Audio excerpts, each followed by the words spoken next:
Hello and welcome to the MBOM podcast, where you'll learn to master the business of yoga. MBOM is a proud part of the Wander Barn Podcast Network, and I'm your host, Amanda Kingsmith.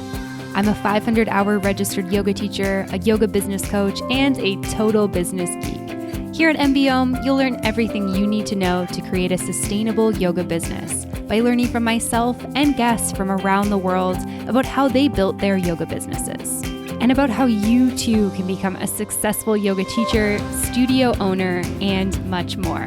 All right, let's dive in.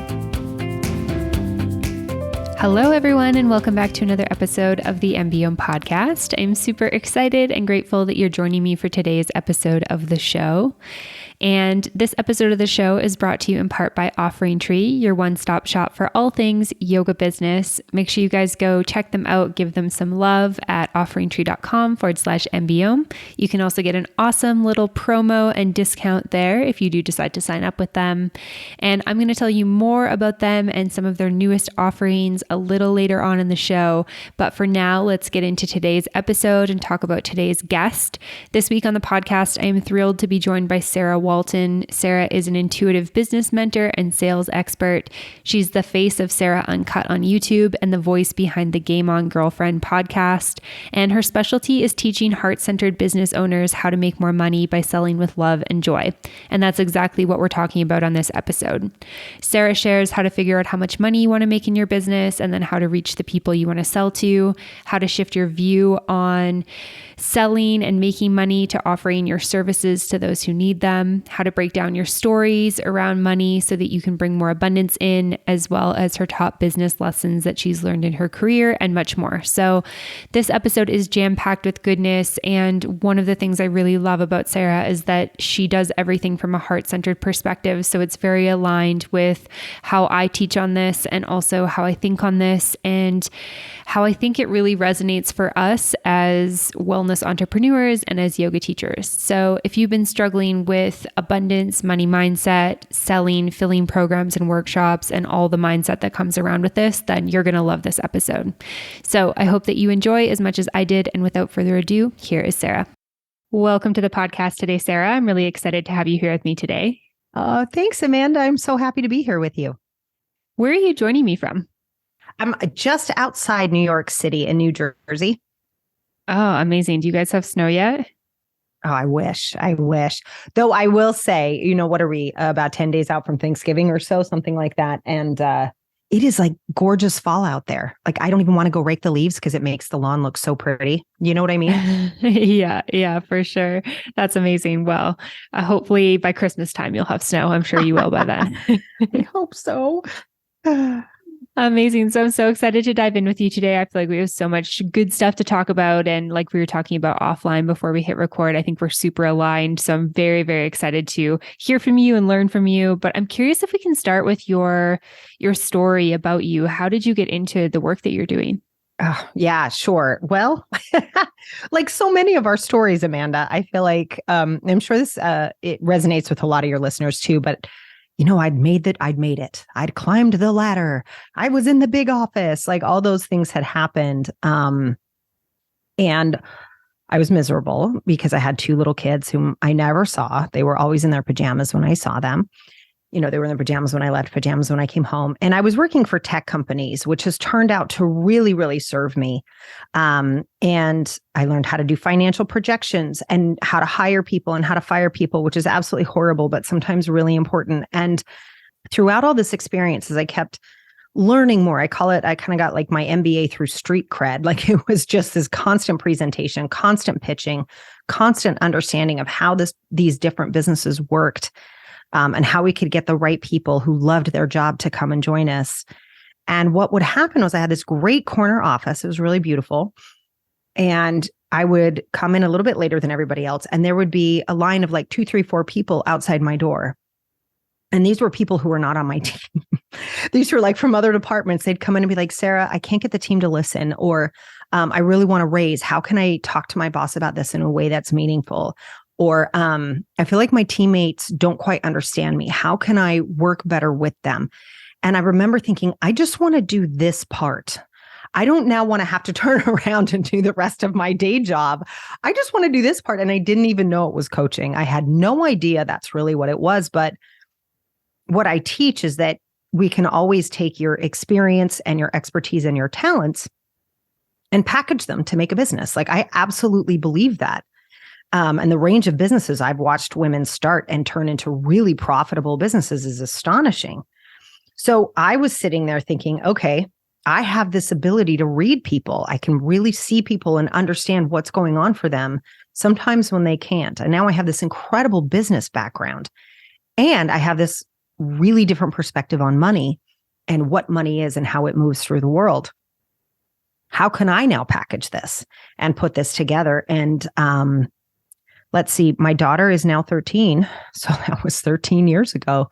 I walked out of my office. I went to my boss and I said, I need you to fire me. And here's how you can do it. And he's like, I will never fire you. I'm like, no, look, but you can. And I showed him how to restructure the entire department and how they could do it without having to replace my headcount. And we did. That's what we did. Wow. Yeah, that's an amazing story. And what was it like for you to leave corporate? Because obviously, you know, only seeing your children kind of in the early mornings and the late hours of the night, like kind of as they're waking up before they go to bed, is obviously challenging. But I think there is something about corporate that can provide us with, you know, the financial security and maybe just feeling a little bit more like, okay, I know I have a job to go to every day, versus working for ourselves can sometimes feel like we're on a little bit shakier ground. So I'm curious what that transition was like for you. Oh, well, you're getting to the heart of it. That's for sure. Because boy, is that scary. I think any of us who've done that, I mean, I think what you're saying, Amanda, is so important. That security, right? I was providing the health insurance for the family. My husband owned a mortgage company, right? And it was in the middle of the financial crisis that revolved around mortgages, right? This was not an optimal time for me to do this. And I was terrified. I mean, I absolutely remember, you know, the 3 a.m. crying bouts. I live on the East Coast, as we've discussed. My father lives on the West Coast of the United States. And I would call him and just be like, I don't know what am I crazy? And that was when I wrote my very first course, which is called the Money Mindset course. And I really wrote that to pull myself back into what I knew to be the truth. And that is that nothing in nature struggles to be abundant, that all needs are always provided for. And I really started to understand at that time, in shifting my mindset around it, is that money's infinite. It's time that's finite. And that shift for me did not. It was about 18 months in. But that happened when I sort of looked around the room, and I just invite anybody, wherever you are, obviously, if it's safe, look around the room and look at all the things that are there. You know, so in my office here, I can see, I always have fake flowers because I kill real flowers. It's so sad. Flowers, I have paintings, I have all these books, I have a camera because I shoot video, I have lights, I have this computer, I have the microphone I'm using. I have some angel cards on my desk, right? So all these things, somebody dreamed up. Somebody created these, and I paid money for them. And if you look around your room now, everything you can see is something someone else created that you purchased. And that flow is infinite and it never stops. And it was in that moment that I was like, oh my God, wait a minute. So I had already launched the Money Mindset course, and I was like, wait, no, but I can provide coaching around that as well. And then it was like, oh my gosh, whoa. And there's more coaching behind that because other people don't quite understand how money can work in business like this as well. And it just got really exciting. But that was the mindset shift I believe is required. And behind that, for anyone listening, whether you're considering or you've just started and the money's not quite flowing yet and you're scared, is really trusting yourself. You really got to look at this and go, do I believe that I can figure this out? And most of the time when we're still, you guys are really good at being still. You're probably much better than me, but like being still and meditating and being present and actually feeling in the moment, you can do anything. You can do anything. And so that next question behind this pop of, oh my God, money's infinite, because as long as you have ideas, you can make money. And then to flip that over to be like, do I trust myself to do that? And once those two things sort of fall into place, the actions you need to take in order to get there start to become clear. All right, friends, we're just taking a quick break from the podcast to talk a little bit about Offering Tree. You guys have heard me talk about Offering Tree so much on the show, and that's because I truly love their business. And one of the things that I really love about Offering Tree for yoga teachers is that you can scale your business. You can create engaging digital content, video libraries, courses, challenges, and coaching programs that can meet your clients and students anywhere at any time. You can also plug seamlessly into your memberships and packages to offer added value to your loyal clients. At any point, you can go from just offering classes to also offering courses, coaching, one-on-one privates, memberships, and so much more. And all of that is easy to do in one place. You don't have to look for other software, you don't have to pay other pricing plans, and so much more. Plus, with templates and integrated website features, it's super easy to get everything you need for all of this stuff up and running and launched before you know it. So now when you have an idea for a new program or a new workshop or something like starting a membership, you can just make it happen with their services. So if this sounds interesting to you, head on over to offeringtree.com/MBOM. You can do a free trial here or get a discount for listening to the show. Once again, offeringtree.com/MBOM. All right, now back to the episode.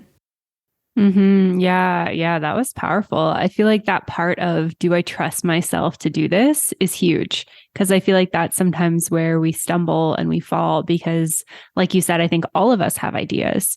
We all have these unique ideas that make us, who we are. And it's about kind of stepping into that power and trusting that you could turn this idea into something. And I think that's where a lot of us get tripped up, because it's like, well, I didn't go to business school, or I don't know how to market things. I don't know how to talk about this. I don't know how to do sales, or I'm bad at sales. We have all these reasons why, it can't work for us. And so I'm curious if maybe we can dive into this aspect of like, how do we actually trust that we can do this if maybe this is hard and we feel like, hey, but I don't actually have the skills. Like, how am I supposed to trust when I don't have the skills that I think I need to do this?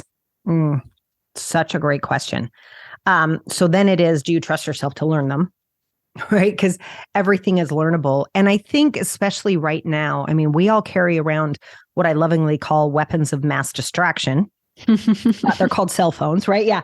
So we have these weapons, mass distraction. Like, all of us are carrying around more knowledge and more information in our back pockets, and sometimes in the bathroom. It's okay. We don't have to talk about it, but that's where it is, right?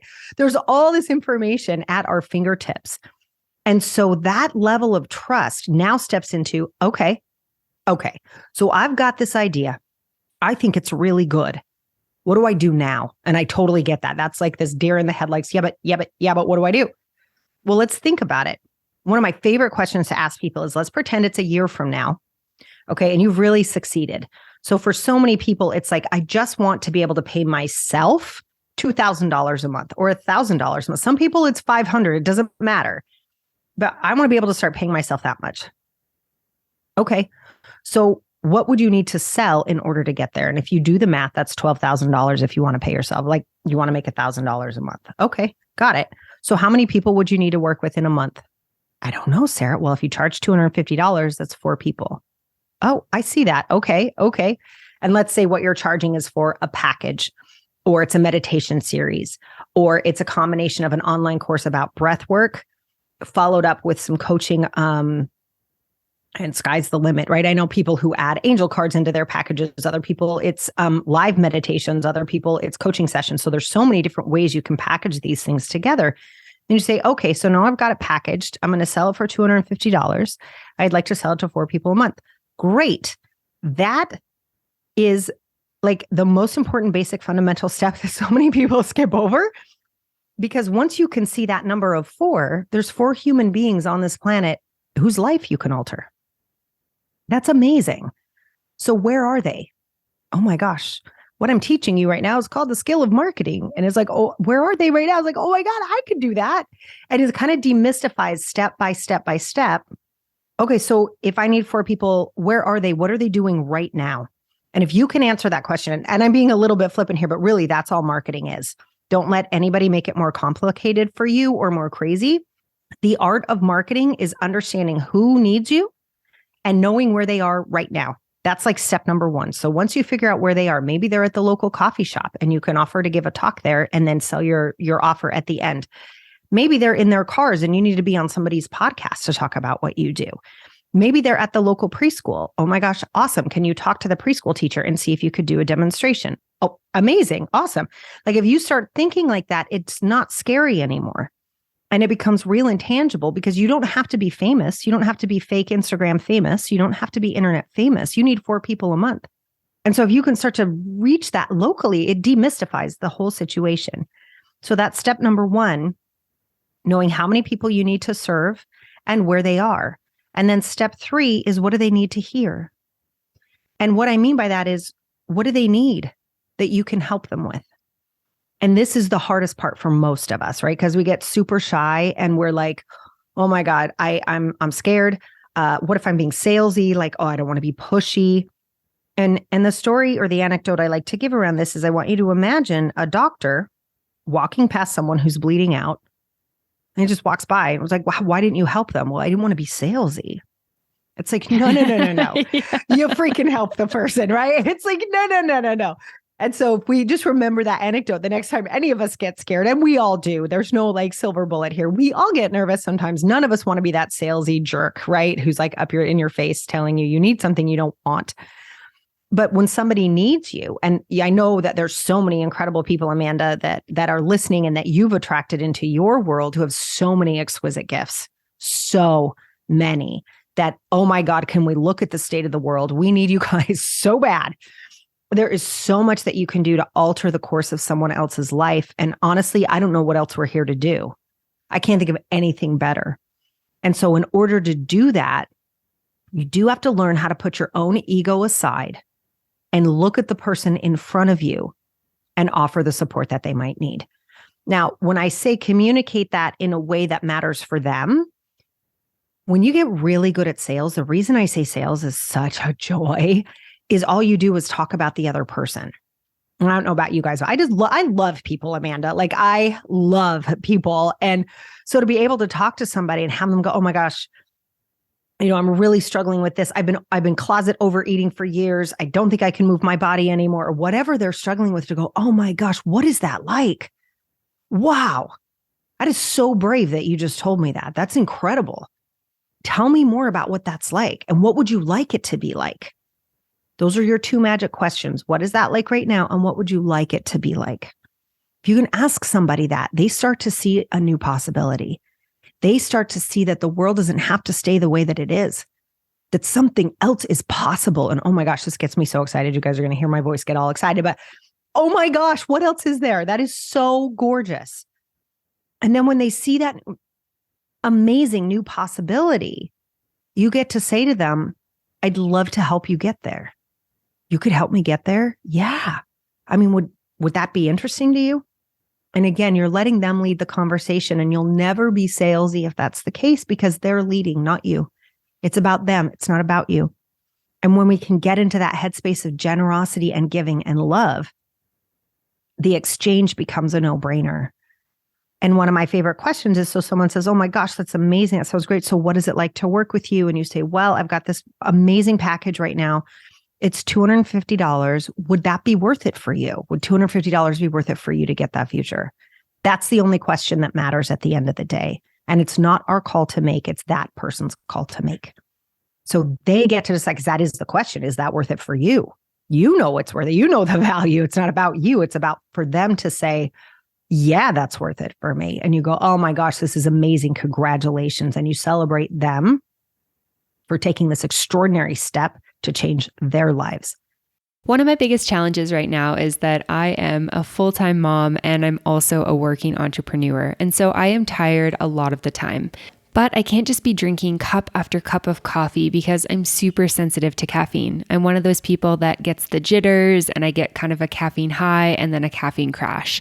And that's why I'm super excited to tell you about my new favorite elixir, Magic Mind. Magic Mind is made with matcha, and matcha contains way less caffeine than coffee. Plus, they've also added in additional adaptogens such as ashwagandha, lion's mane, cordyceps, and so much more. Not only has Magic Mind allowed me to replace coffee in the mornings, it's also helped me be more productive and more focused. Now, with the baby, I have way less time to work. And so when I sit down to work, I need to be super focused. And I love having Magic Mind to drink before I sit down to do my work.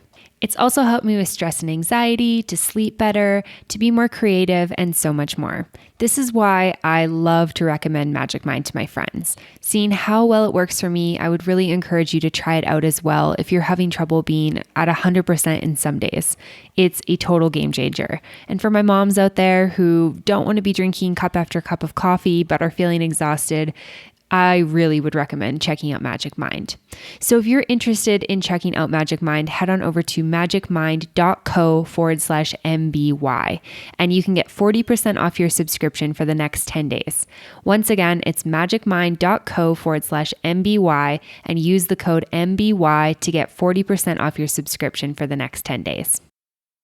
Did I answer your question again? I know I get so excited. I go on, Amanda. I'm sorry. I get so happy. No, that was so good. No need to apologize at all. So much good stuff in there. But yeah, definitely. I think that that's a really great outline for people to get started. And I really love with where you started in like trusting that you can learn, because I feel like that's the first step in, if we have a roadblock with this element of trusting that you can turn your idea into something, trusting that you can learn, whether that's working with somebody or, going to your phone and doing a basic Google search and seeing what you find, listening to podcasts like this one or yours. There's so much information out there, and then being able to dive in and understand, how much you want to make, how many clients you need because of that. I feel like when you break it down that way, it feels so much more doable, right? It's like, okay, I want to make $1,000 a month. I charge $250 per client. I need 4 clients. I feel like that seems like, even as I listen to that, I'm like, I feel like that would be pretty doable, right? Like it can feel so overwhelming when you're just like, I need to make, a bunch of money. It's like, you just don't know how much that is or how many people you need or how you're going to do it. And when you start breaking it down, then it becomes a little bit easier, I think, to digest. And then you can go, who are those people? Where am I going to find them? Et cetera, et cetera. So yeah, I love everything that you mentioned. Okay, good. As you can tell, I get a little passionate, Amanda. I'm sorry. I get excited. No, that's great. I love that. And I'm curious, with this, I really like what you were talking about in terms of the, you let them guide the conversation. Because I think one thing I've heard time and time again, especially in the yoga space, is I love teaching yoga. I don't want to sell people on it. I feel like the doctor analogy is super helpful. Yet I also feel like I can hear some yoga teachers being like, yeah, but our students aren't on the street, bleeding out type thing. So it's not, not the exact same. So I'm curious, when we hear somebody talking about something that we can help them with, how do we start that conversation? I know we kind of already went there a little bit, and especially I want to talk about it from this heart-centered perspective, because I think that that's what yoga teachers want and need is this heart-centered perspective on what we're doing and what we're offering. Yeah, I think that's actually really important. And I would always start with ourselves. Any one of us, why did you fall in love with yoga? What did it do for you? And I think for some people, it's like, oh my gosh, listen, I love the way it shaped my body, or I love the way it slowed me down and had me think. And for other people, it really is life-saving. I just recovered from cancer, and this was the only thing I could do that was help my body rebuild after chemo. There's so many stories we hear about them, the miracle working that can happen inside of yoga. And so for each person, I always say, start with yourself. What was the magic for you? And I say that to anybody. By the way, it's very specific to you, Amanda, and what you and your listeners do. But it goes for other people as well. I got into this because I know how scary it is not to have money when you start a business. So it's when we really start with something that we have gone through, the energy and the power behind our sharing is so incredible. And it's so clear because it's so organic and natural.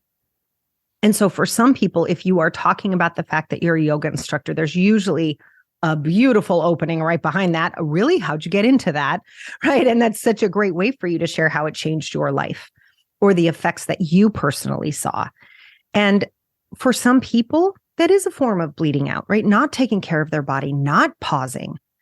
having to fix everything the second that it's out of line, as opposed to learning to live inside the present moment and not trying to perfect everything all the time. Like, wow, the amount of stress that can get released from that. And if that's not enough, I know some people are very shy, don't want to share their stories, which I totally understand. I think the other thing is to understand that we don't know what bleeding out looks like for everyone. And what I will say is, not sharing when you don't know what someone else is going through could very well be the equivalent. And I'm not even saying that flippantly. There are people who are not relating to their children. There are people who are abusing their bodies on a daily basis, whether it's a bucket load of wine or not eating.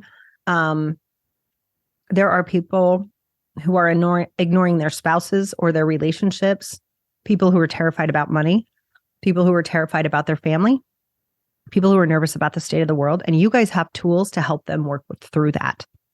And not letting them know that those tools are available does them a disservice. Not you. You have the tools. You're good to go. You're going on there. And so it's not about selling. It's about offering to serve. And I think if we can make that mindset shift together, where it's like, oh my gosh, I really love doing this, because I love watching people breathe through a moment when they're stressed.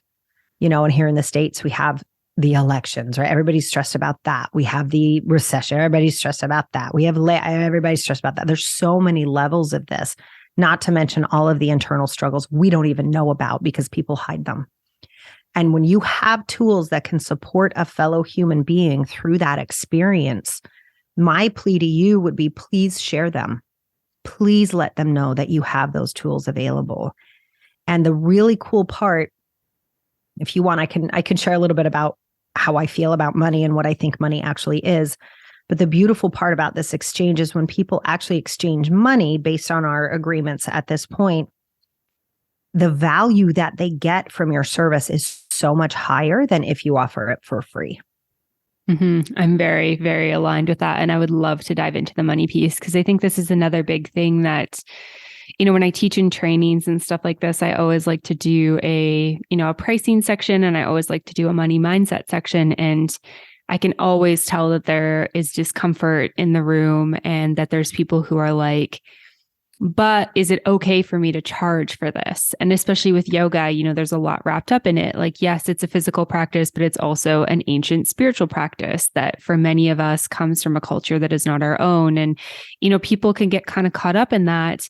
And what I always try to say is, like, it's an energetic exchange. Like, there has to be the give and the take. And in, 2022, almost 2023, our energetic exchange is generally money. So I would love to hear your kind of take on this and how you support people who are maybe struggling with what society has told them about money, their own money stories. They're, maybe, I guess, putting like a mental, emotional block on receiving money and all of that type of stuff. Yeah. Yeah. And it's so interesting because receiving is such a feminine trait, right? And it's so interesting. So many women have so much around receiving money, myself included. And so when you use the word receive, that really sparked that memory for me. This is a really feminine aspect of ourselves that we want to be able to access and use. And I think it's really important. As I was going through the struggles we were talking about earlier, I was giving a talk in the Poconos about money. And I was sort of practicing the talk as I do. And I heard, you guys are going to think I'm crazy, but I heard someone, it was me, right? But I felt like it was someone else. Like, I heard a voice that said, money is love. I was like, that is the dumbest thing I've ever heard. I'm never saying that to anyone. That's crazy. And it kept coming back as I was practicing this talk. And I remembered something. When I was starting up in the tech world in New York City, one of the tech companies that I was employee number 2, we were quite the startup. We worked directly with Marianne Williamson. And I don't know if you guys know who Marianne Williamson is, but I really was familiar with her work already, but she's very famous for a book called A Return to Love. And the idea is very much like The Secret, where there are only 2 types of emotions. There's fear and there's love. Also a very ancient belief and ancient practice. And the idea is that fear's job is to bring up anything that isn't healed, right? So that love can come in and turn that fear back into love. And when I first heard that, I was actually with Marianne Williamson in the studio, and I heard her talk about that. And I was like, that is so interesting. So when we're in fear, it's because love has come in and stoked that fear so that that fear can highlight what we need to learn or what we need to release or what we need to turn back into love. And so when I heard money is love, I was like, wait a second. It's not love like, oh my gosh, I'm having a midlife crisis, or oh my gosh, I need no more shoes and bags kind of love. It is an energy that will stoke all the fears that you have not yet healed.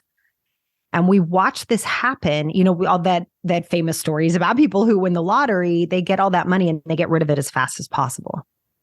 Because what that money does, because it carries that love-like energy, is it will stoke fear.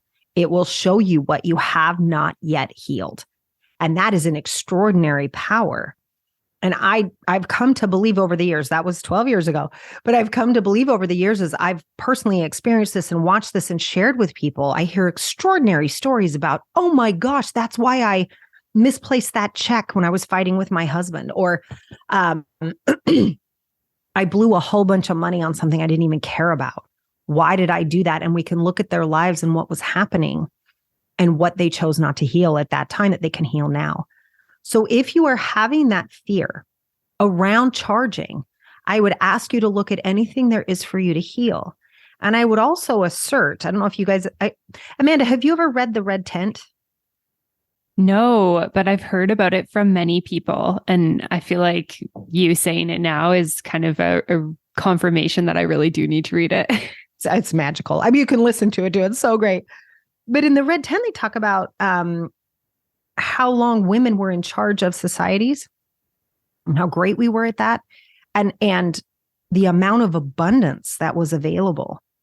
And I loved the rituals around women's bodies and what we experience and what we go through and the amount of abundance they exchanged constantly without question is extraordinary. It's so beautiful. And that's what's happening now. And I would assert that those who have throughout the millennia, right, really brought yoga into our present day world, right, have allowed us to learn these ancient, amazing practices that are so grounded and so organic and so powerful. They would want that to be in abundance.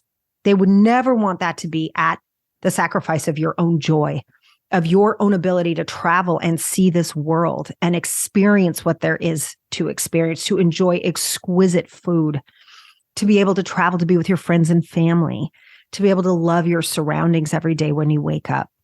That doesn't match, right? That to live in scarcity and fear, and I should do this for free or I'm bad. That's actually the opposite of what the practice teaches, right? When we get down to the heart of it. And I think that's what I loved about the Red Tent, because it wasn't necessarily money at that time, but that exchange of abundance was absolute. There was no question there. It wasn't questioned. It wasn't denied. It was just the truth. It's just the way things are. This is how we take care of each other. And in our world right now, money is the most powerful tool we have access to. We may not like that. And I know people go, ew, gross, right? Yeah, I got it. I totally get it. But just take a step back and think about it. Right now, when we look at politics, we look at laws, we look at what's happening to the environment, we look at what's happening to children, we look at what is happening to our water. That's driven by money. And that's why my motto is I put more money in the hands of more women. Most of the time, that's not about shoes and bags. That's about causes. That's about sending your kids to college. That's about making sure you love your home. It's about making sure you can take care of a family member when they're ill.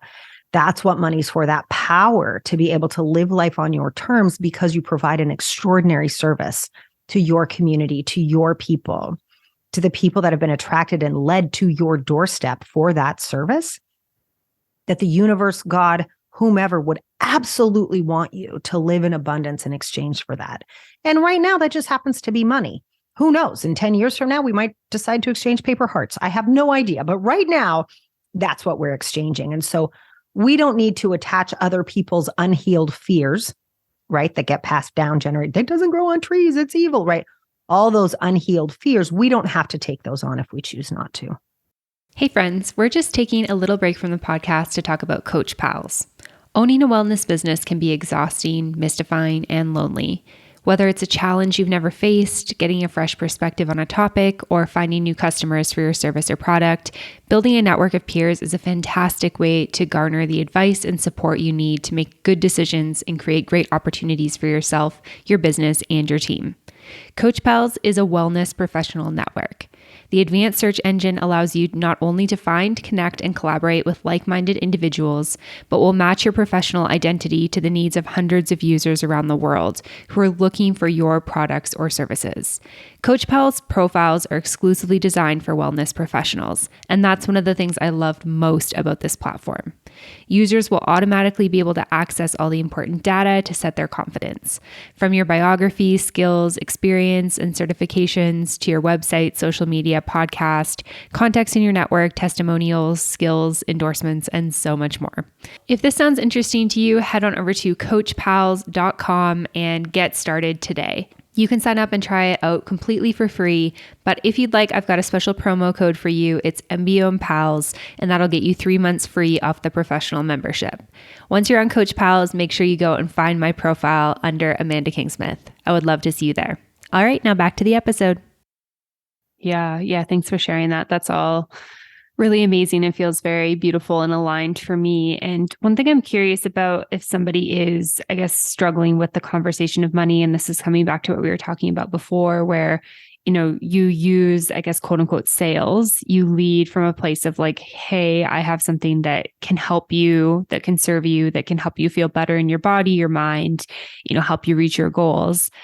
And I know you gave that example of pricing, but if people are struggling with setting their pricing, setting prices at, a level where where it meets their worth and also helps them, pay their bills and stuff like that, how do we work with that? The side of money that's like, hey, when I work for myself, I need to set some prices, and then I need to also say them to people. And, just say, would this be worth it for you versus it costs $250 for these sessions, but if you can't afford that, I'm happy to, adjust it for you. We always use too many words when we're feeling uncomfortable. And I totally speak from experience with this, but I'm curious about all of that. Yeah, no, I think we all do. I think we've all done that. Like, but I was just kidding. So let me change it real fast. It's so tempting to do that. And that's just all ego. So there's the practical side of this, right? There's knowing how much you need to make in a month. And that's how I love to work on a monthly basis with people, because it's so much more tangible. Amanda, like we were just saying about the 4 people, all of a sudden you're like, oh, well, I can do that. Right. And it's the same thing kind of on a monthly basis. So, and I actually have something for you guys. Amanda, is it okay if I share it? That I just love this, you guys. It's called the Freedom Calculator, and it's how much money you need to make every month to feel free, which is abundance, right? And you can grab it. It's at sarahwalton.com/freedom. It's totally free. You could just go, I love this thing. So basically what you're going to do is you look at how much you need to make in a month. Okay. And then you say, all right, so again, let's just make it even numbers. Let's pretend it's $5,000 a month. So if it's $5,000 a month and you're currently working with 10 people a month, that's $500 per person. Okay. So we just kind of look at the math like that. If you look at that and you go, okay, this is how much I need to make in order to have my lifestyle, right? To pay my bills, my mortgages, whatever it is. So that's what I have to make for me to live. And I know that because I provide such a resource to the world, that this is how the world would want me to live, that this would be how I'm supported in doing that. Okay. But let's say you don't feel comfortable charging $500. You're like, that just doesn't feel right. And it's really an exercise I have people do. And Amanda, I'm so excited that you do yoga, because you're so in tune to your body, but I will write down the number, right? So you look at the $500 and watch your body respond. If it leans back, did it lean back because you're scared of the number, or did it lean back because the number is not congruent with the value you're providing? Those are two different things. Right. So there's like oh my gosh, could I really charge that? That's so exciting. I think I could change people's life for only $500. It's amazing. Right. But you're kind of nervous about it versus, oh no, that is way too much. Right. There's a difference there. And you kind of have to fine tune your own physical response to hear that. And if you lean forward, you're good. You're good to go. And now it's just practicing understanding that what you're giving people, and again, that goes to self-trust, what you're giving people is worth that exchange. And once you get comfortable with that, you're good to go. So let's say now $500 wasn't enough and you realize it's actually closer to $750. Got it. So you have a choice here. You can keep working with 10 people and charge $750. So now you're making $7,500 a month. Or you can say, I only need to have 7 people a month. And that's great. You could do it either way.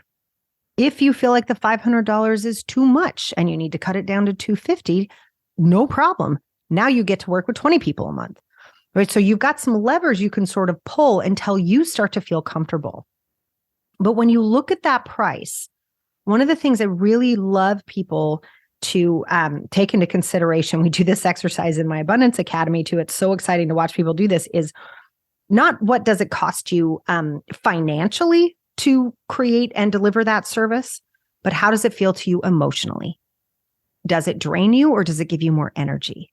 Do you feel better when you're done or do you feel like you need a nap? Right? So like sort of taking that into account as well, because your human body, the energy and resources you're providing to other people, those matter.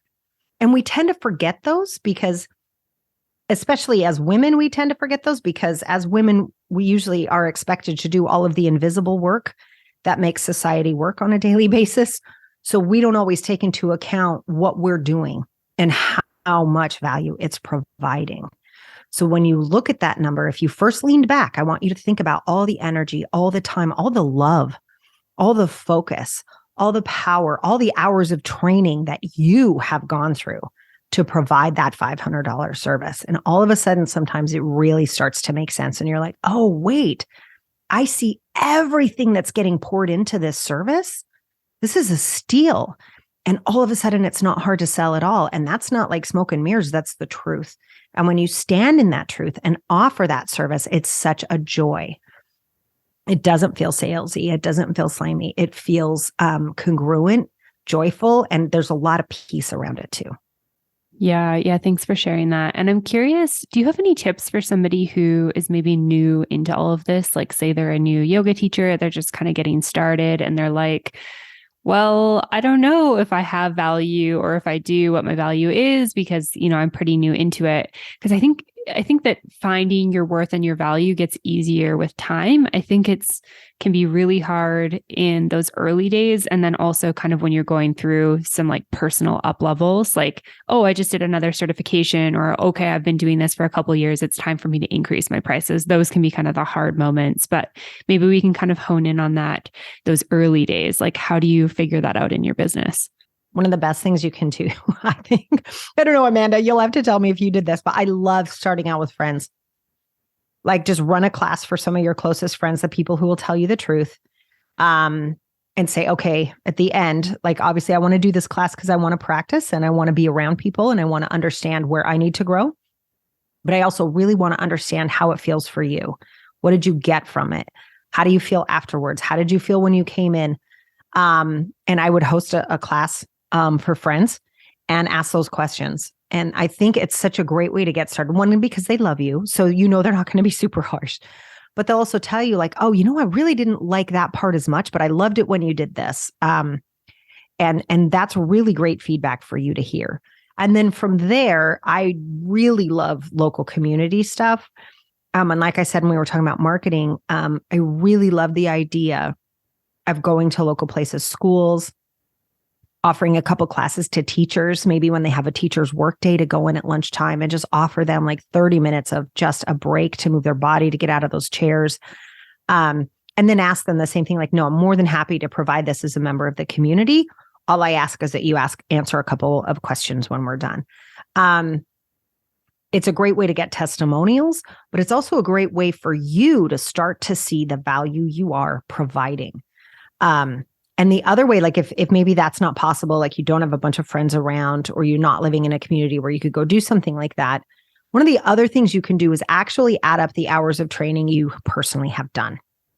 And then again, we're going to go back to self-trust and say, okay, so you've done this many training hours and you are a person of integrity. You work hard. You do what you say you're going to do.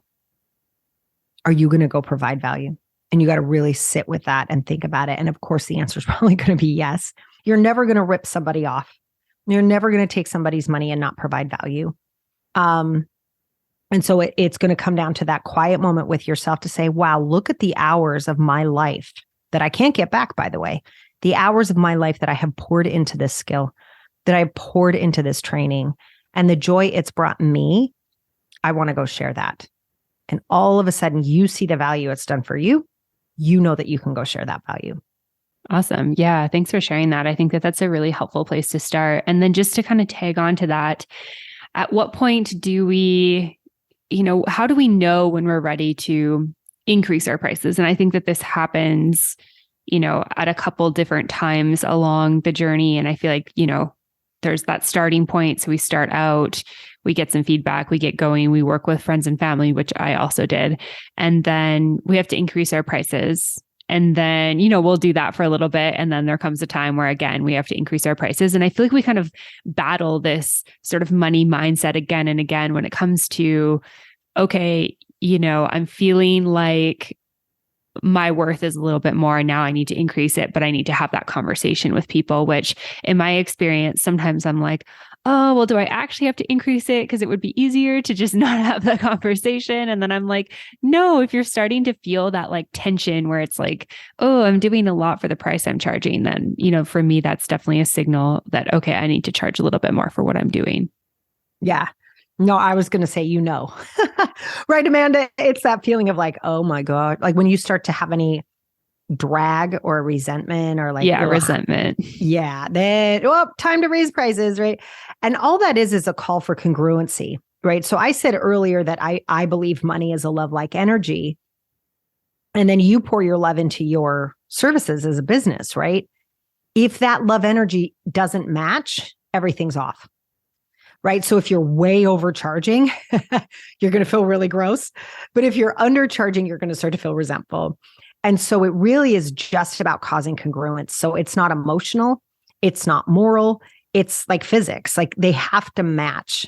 And when the price you're charging and the love that you're giving, when those don't match, you just know, you just absolutely feel it.